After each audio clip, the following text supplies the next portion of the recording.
Hello everyone. So in previous lecture we studied about autoimmune disease. So next one is immunodeficiency. It is an increased susceptibility to infections disease due to immune disorder. Susceptibility क्या होता है कि vulnerable हो जाते हैं, मतलब easily infection हो सकता है क्योंकि हमारा जो immune system है वो अच्छे से function नहीं करता. डेफिशिएंसी कमी. सो इम्यून सिस्टम की कमी लगा लो एक तरह से, जिसकी वजह से इम्यूनो डेफिशिएंसी डिसीज हो जाती है. इसके टाइप्स हैं प्राइमरी और secondary. So primary immuno deficiency it exist from birth. A person may lack B cells or T cells or both from birth. Such a person is highly susceptible to infection.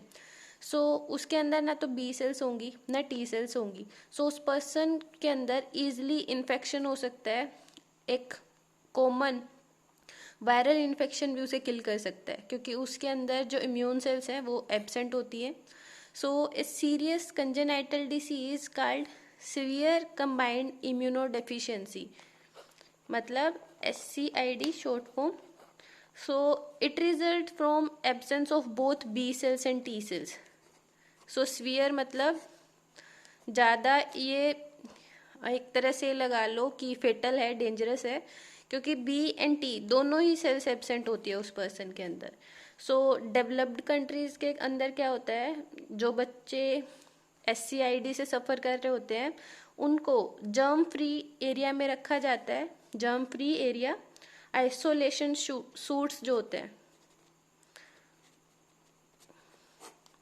Isolation suits जो similar होते हैं space suits की तरह, उनमें रखा जाता है. SCID is caused by defect in gene. जो DNA है जिसके अंदर जीन्स प्रेजेंट होते हैं उसमें जो डिफेक्ट होता है उसकी वजह से ये डिसीज होती है. सो जीन में डिफेक्ट होने की वजह से क्या होता है, एक एंजाइम होता है एडिनोसिन डीएमिनेज. सो अगर बॉडी के अंदर ये एंजाइम नहीं होता तो बॉडी डिफेंसलेस हो जाती है अगेंस्ट इन्फेक्शंस. सो इस एंजाइम की डेफिशिएंसी की कमी से ये SCID डिसऑर्डर होता है.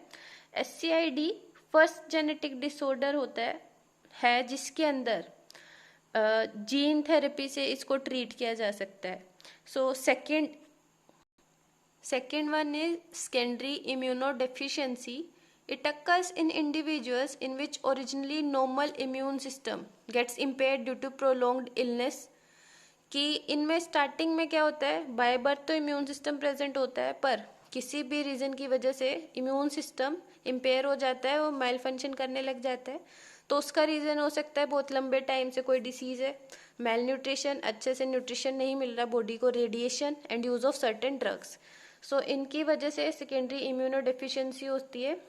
सो इसका एग्जाम्पल है ads, acquired immunodeficiency syndrome, which is a very important topic for class +2. So firstly, AIDS is a serious health problem that threatens the entire human population. It is a fast spreading incurable disease. Incurable है ये क्योंकि इसका जो virus है ये retrovirus है जो अपना स्ट्रक्चर चेंज करता रहता है. उसमें फर्स्ट हम पढ़ेंगे इसकी हिस्ट्री के बारे में. AIDS was first noticed in USA in 1981. It is a disorder of cell mediated immune system of the body. Cell mediated immune system, CMIS. So cell mediated immune system में क्या होता है, ये इनका डिसऑर्डर है. सो इसमें जो इसके अंदर सेल्स थी, कौन सी सेल्स रोल प्ले कर रही थी, T सेल्स. तो T सेल्स का डिसऑर्डर है. तो जिस पर्सन के अंदर ये होता है उसके अंदर रिडक्शन हो जाता है हेल्पर T सेल्स का. पर्टिकुलरली जो T सेल्स हैं उनमें हेल्पर T सेल्स का रिडक्शन हो जाता है बॉडी के अंदर, जिसकी वजह से हेल्पर T सेल्स क्या करती है, एंटीबॉडी की प्रोडक्शन में हेल्प करती है. सो अगर ये कम प्रेजेंट है, एंटीबॉडी की प्रोडक्शन नहीं होगी बाय B सेल्स, जिसकी वजह से वायरल इन्फेक्शन हो जाता है. So it caused by a virus named HIV, human immunodeficiency virus. AIDS may have passed from monkey host into human population in Africa during 1960s. सो जो ads है monkey host, मतलब पहले ये मंकी के अंदर वायरस प्रेजेंट था, उससे ये ह्यूमन पॉपुलेशन के अंदर एंटर करा था.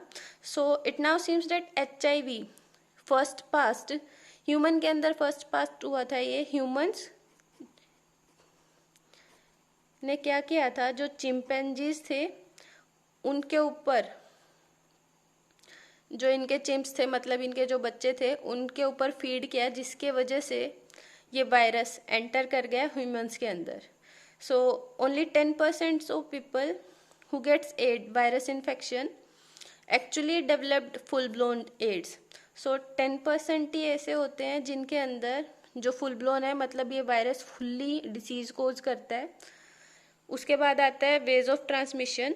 Transmitted only by a contact of infected cell containing blood of a patient with blood of a healthy person.